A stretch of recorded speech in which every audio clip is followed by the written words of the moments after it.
तो हम आ चुके हैं और क्लास 10th के लिए एक बुरी खबर और एक अच्छी खबर ला चुके हैं। इस वीडियो को आप लोग पूरा जरूर देखना, मेरी आप लोगों से रिक्वेस्ट है, वरना आप बहुत अच्छी चीज मिस करने वाले हो, ये मैं गारंटी देता हूं। क्योंकि यूपी बोर्ड ने पूरा का पूरा आपका पाठ्यक्रम, पूरा का पूरा अंक देने वाला हर चीज बदल डाला है और आप लोगों को कानों कानों तक खबर नहीं है। तो चलो देखते हैं यहाँ पर कि यूपी बोर्ड अब की बार क्या करने जा रहा है। 20 अंक अब की बार जो आएंगे वो बहुविकल्पी टाइप आएंगे और जो नंबर की रेवड़ी बन रही थी अब की बार नहीं बटेगी, आगे चल के समझ में आ जाएगा। वीडियो को पूरा देखते रहना। हाँ, तो ये मेरे पास मॉडल पेपर है और पहले जो आपको रेवड़ी मिलती थी मैं आपको दिखाता हूँ। तो यहाँ पर देख सकते हो इस तरीके के प्रश्न होते थे, लेकिन अब की बार ये सारे के सारे प्रश्न बहुविकल्पी होने वाले हैं। तो जो यहाँ पर जीवन परिचय 3 नंबर के आते थे वो अब की बार आने वाले हैं 5-5 नंबर के, यानी टोटल 10 नंबर के, यानी पूरा का पूरा मॉडल पेपर बदल चुका है। अगर आप लोग पुराने सिलेबस के अनुसार, पुराने पाठ्यक्रम के अनुसार पढ़ाई करते हो तो आपका पढ़ना बिल्कुल व्यर्थ है, क्योंकि आपको नंबर नहीं मिलने वाले।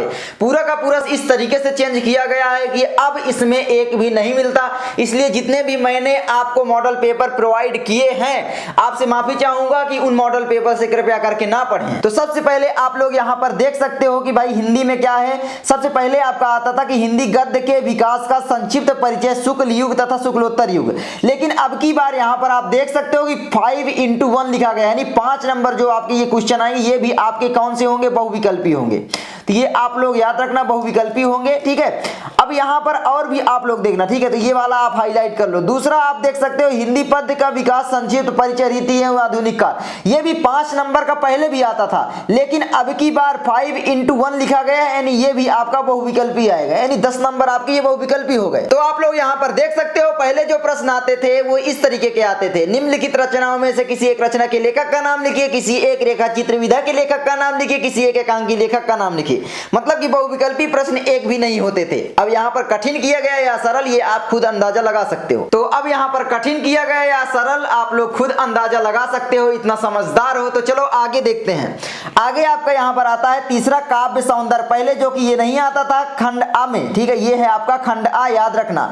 तो इसमें पहले काव्य सौंदर्य नहीं आता था बल्कि पीछे आता था, लेकिन अब की बार पहले ही दे दिया गया है। और यहाँ पर देखना ध्यान से कि का नंबर जो है रस, हास्य एवं करुण रस आएगा, परिभाषा, उदाहरण एवं पहचान आएगा, लेकिन एक नंबर के प्रश्न आएंगे, यानी टोटल ये 1 नंबर का होगा केवल। पहले यही प्रश्न 2 नंबर का आता था। अगर प्रूफ चाहिए तो मैं दिखा देता हूं। तो प्रूफ के लिए आप लोग यहाँ पर देख सकते हो हास्य रस अथवा करुण रस की यहाँ पर परिभाषा, उदाहरण लिखना होता था, लेकिन अब की बार तो 1 नंबर का आएगा और बहुविकल्पी आएगा। तो हिला डाला ना यूपी बोर्ड, आपको पूरा सिलेबस तो नहीं चेंज किया, वैसे मैं सिलेबस नहीं कहूंगा, लेकिन हाँ आपको अंक देने वाले जितने भी प्रश्न हैं वो जरूर पूरा चेंज हो गए हैं। मतलब अब बिल्कुल भी अलग पेपर आने वाला है, ये आप लोगों को ध्यान रखना है। अब यहाँ पर आगे आता है कि भाई ख नंबर की अलंकार, अर्थालंकार पहले आता था, उपमा, रूपक एवं उत्प्रेक्षा अलंकार, लक्षण एवं उदाहरण, लेकिन अब की बार 1 नंबर का ये भी आएगा। पहले इसमें आपसे लक्षण एवं उदाहरण पूछा जाता था जो कि 2 नंबर का आता था, लेकिन अब की बार 1 नंबर का आएगा। इसी तरीके से ग नंबर आप देख सकते हो, छंद, सोठा एवं रोला पूछा जाएगा, लक्षण एवं उदाहरण, लेकिन ये भी 1 नंबर का आएगा, केवल 1 नंबर का, जो कि ये 2 नंबर का आता था। ये सारे क्वेश्चन 2 नंबर के। इसी तरीके से चौथा आप देख सकते हो हिंदी व्याकरण, ये व्याकरण में 4x1 लिखा गया, यानी 4 अंक जो है ये बहुविकल्पी आने वाले हैं, ये भी आप लोगों को ध्यान रखना है। अब यहाँ पर आप लोग देख सकते हो कि शब्द रचना के तत्व में उपसर्ग जो है आ, अन, अधि, अप, अनु, सह, सह, निर, अभि, परि, सु इत्यादि रहेंगे। इसमें से उपसर्ग पूछे जाएंगे और ये भी 1 नंबर का क्वेश्चन होगा। इसी तरीके से ख नंबर में प्रत्यय जो है इतने सारे दिए गए, ये भी 1 नंबर का होगा। इसी तरीके से ग नंबर में समास, द्विगु और द्वंद्व समास, ये 1 नंबर का होगा। इसी तरीके से घ नंबर में तद्भव, तत्सम शब्द एवं पर्यायवाची 1 नंबर का होगा। ये तीनों मिलाकर अब की बार पूछे जाएंगे, जो कि अलग अलग पूछे जाते थे। और उसी तरीके से आप देख सकते हो 5वां जो है संस्कृत व्याकरण आएगा, कि भाई संस्कृत व्याकरण ये पूरा आ गया आपका, ठीक है। तो इसमें तो आपका कुछ बदलाव नहीं हुआ है। तो अब मैं आपको यहाँ पर दिखा देता हूँ कि देख सकते हो पूरा जो पेपर है कैसे चेंज हुआ है। तो यहाँ पर आप लोग देख सकते हो ये 2 नंबर का आता था उपमा अलंकार अथवा उत्प्रेक्षा अलंकार की परिभाषा एवं उसका उदाहरण पाठ 2 नंबर का आता था। इसी तरीके से ग नंबर में दोहा छंद, और यहाँ पर पूछ लिया दोहा छंद एकदम बकलोल है क्या यूपी बोर्ड, दोहा छंद आता है, इन्हें रोला एवं सोठा छंद आता था, ठीक है, ये गलत था। तो सोठा छंद और रोला छंद पूछा जाता था 2 नंबर में। तो लेकिन अब की बार पूरे ये बहुविकल्प ही आएंगे। इसी तरीके से बिल्कुल रेवड़ी ये भी बढ़ती थी, देख सकते हो इतने सारे क्वेश्चन में केवल आपको कितने सारे 3 करने होते थे और 3 नंबर मिल जाते थे, बिल्कुल फ्री के नंबर ये मिलते थे। लेकिन अब की यूपी बोर्ड इसको समझा और इसको कठिन कर दिया, और यहाँ पर आपसे केवल 1 नंबर का पूछा जाएगा, वो भी बहुविकल्पी टाइप। थोड़ा सा एक टिक गलत हुआ मतलब नंबर कट गया।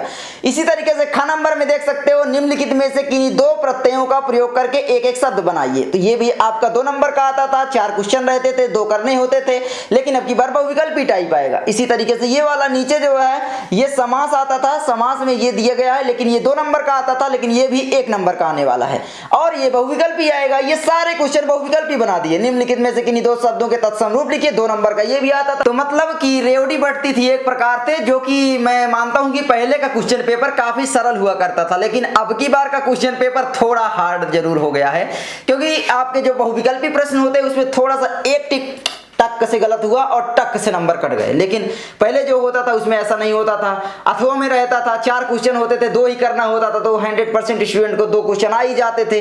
लेकिन अब की बार वैसा होने नहीं वाला है। इसी तरीके से यहाँ पर पर्यायवाची शब्द 2 नंबर का आता था, 4 क्वेश्चन होते थे, 2 करने होते थे, 2 नंबर टक से मिल जाते थे। लेकिन अब की बार ऐसा होगा नहीं, 1 नंबर का आएगा, और वो भी अगर आपने टक से गलत चिन्ह लगाया तो टक से आपके नंबर कट गए।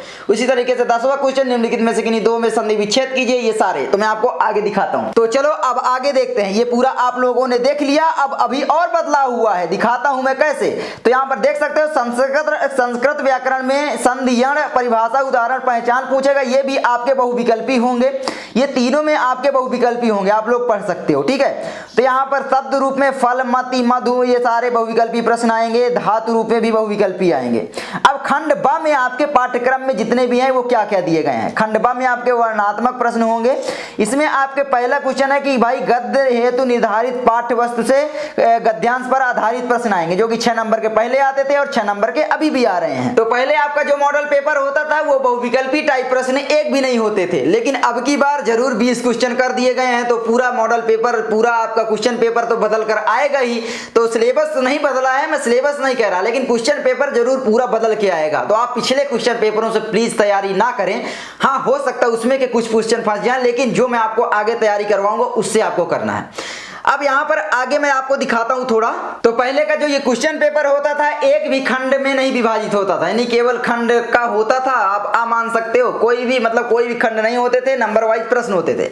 लेकिन अब की बार आपका क्वेश्चन पेपर डिवाइड हो गया आएगा खंड आ और खंड ब में। खंड आ में जो है आपके व्याकरण आएंगे शुरुआती में, और खंड ब में आपके पाठ्य पुस्तक से रिलेटेड क्वेश्चन पूछे जाएंगे, जैसे संदर्भ, व्याख्या हो गया, बहुत सारी चीजें आगे और आपको मैं दिखाता हूं। तो अब आप लोग यहाँ पर देख सकते हो कि गद्य हेतु निर्धारित पाठ से ये पूरा हो गया, और उसके बाद दूसरे में पद्य हेतु निर्धारित पाठ्य पुस्तक से पद्यांश पर आधारित प्रश्न आपके 6 नंबर के आएंगे। 3x2 रहेगा, यानी आपका क्या रहेगा, 2 क्वेश्चन पूछेगा 3-3 नंबर की। इसमें भी 2 क्वेश्चन पूछेगा, जो कि इसमें पहले 3 क्वेश्चन होते थे, काव्य सौंदर्य भी लिखना होता था। अब की बार हो सकता है नहीं लिखा जाएगा, क्योंकि खंड आ में सारे चले गए हैं।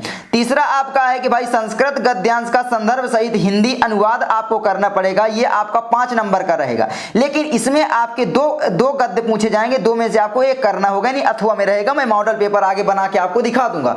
उसके बाद आता है चौथा कि भाई संस्कृत पद्यांश का संदर्भ सहित हिंदी अनुवाद करना है। देखो गद्यांश पहले केवल गद्यांश आता था और कंठस्थ किए हुए एक श्लोक पूछा जाता था, लेकिन अब की बार गद्यांश और पद्यांश दोनों आने वाले। पद्यांश का मतलब है श्लोक, श्लोक का भी आपको उत्तर देने पड़ेंगे, जो कि पहले अथवा में आता था, लेकिन गद्यांश और पद्यांश दोनों में से किसी एक को करना होता था। लेकिन अब की बार दोनों अलग अलग कर दिए गए हैं। तो अब आप लोग यहाँ पर देख सकते हो साफ साफ लिखा गया है कि भाई संस्कृत पद्यांश का संदर्भ सहित हिंदी अनुवाद आपको करना पड़ेगा। इसमें भी आपको टोटल 5 नंबर मिलेंगे। इसी तरीके से आपका छठा क्वेश्चन दिया जाएगा, निर्धारित गद्य खंड के पाठ्य पुस्तक से संबंधित लेखकों का जीवन परिचय एवं उसकी पुनः रचना का नाम लिखना है। ये आपके 5 नंबर के रहेंगे। आप लोग देख सकते हैं 3+2 यानी 2 रचनाओं के नंबर मिलेगा और 3 नंबर आपका जीवन परिचय का मिलेगा।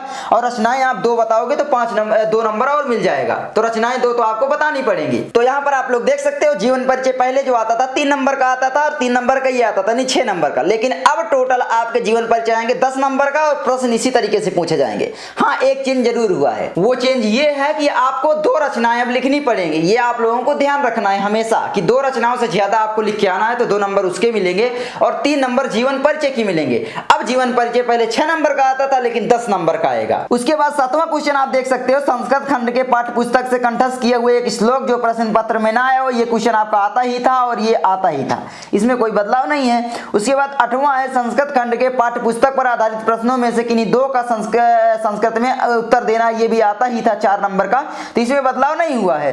9वां में आपका निबंध में जरूर बदलाव हुआ है। निबंध रचना आपको लिखना पड़ेगा वैज्ञानिक पर सामाजिक, धार्मिक, सांस्कृतिक, आर्थिक समस्याएं एवं जनसंख्या, स्वास्थ्य, शिक्षा, पर्यावरण एवं यातायात के नियमों पर आधारित विषय पर आपको निबंध पूछेगा आपसे और ये निबंध आपका 9 नंबर का आएगा। पहले जो होता था वो 6 नंबर का आता था। प्रूफ के लिए मैं तुमको दिखा देता हूं। हाँ, तो कृपया करके यहाँ पर आप लोग नजर डालें। यहाँ पर देख सकते हो 2, 2, 4, 5 जीवन परिचय में से किसी एक को करना होता था और आपको अंक जो मिलते थे 6 नंबर मिलते थे। लेकिन अब की बार आपको अंक मिलेंगे वो 9 नंबर मिलेंगे। तो बस यही रहा आपका सिलेबस, यही रहा आपका पाठ्यक्रम, यही रहा आपका क्वेश्चन पेपर।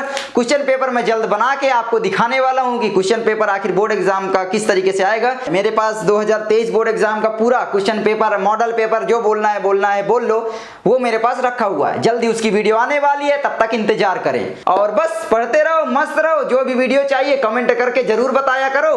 बस मैं मिलता हूं आपसे अगली वीडियो में। जय हिंद, जय भारत।